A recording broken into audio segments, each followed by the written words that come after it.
'ఇడ్లీ కొట్టు' సినిమా కథను దర్శకుడు మొత్తం ట్రైలర్‌లో చూపించాడు.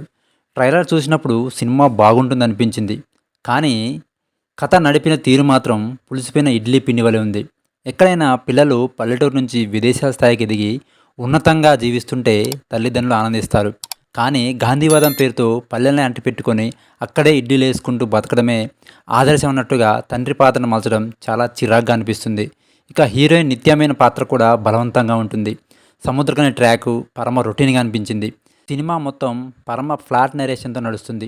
తీసిన విధానం కూడా 70, 80 నాటి స్టైల్‌లో ఉంది. సన్నివేశాలన్నీ ఫోర్స్‌డ్‌గా ఉన్నాయి. దీనికి తోడు 'కాంతార'ని గుర్తు తెచ్చేలాంటి సీన్ ఒకటి పెట్టాడు. సినిమాకు ఇవన్నీ ప్రేక్షకులు పెద్ద గడ్డ కట్టేంత మైనస్‌లా అనిపించింది. ఈ మధ్య కాలంలో ఇంత ప్రెడిక్టబుల్‌గా సాగిన కథని చూడలేదు. సమస్య అదొకటే కాదు. నేటి తరానికి రిగ్రెసివ్ ఆలోచనగా కనిపించే కథనం, జీవితంలో ఏది సాధించలేని వాళ్ళకి అందని ద్రాక్ష పులుపని నచ్చజెప్పినట్లుగా కథ రాసుకున్నట్టుంది. సెంటిమెంటల్ కథగా మలిచే ఉద్దేశంతో రాసుకున్న రైటింగ్‌లో డెప్త్ లేక చివరికి ఆయింట్‌మెంట్ రాసుకునే పరిస్థితి. వేడివేడిగా వడ్డించే ఇడ్లీలేమనుకుని వెళితే నీళ్ళ సాంబార్‌లో ముంచిన చల్లారిపోయిన ఇడ్లీలని తిన్నట్టు అనిపిస్తుంది ఈ 'ఇడ్లీ కొట్టు' సినిమా చూస్తే.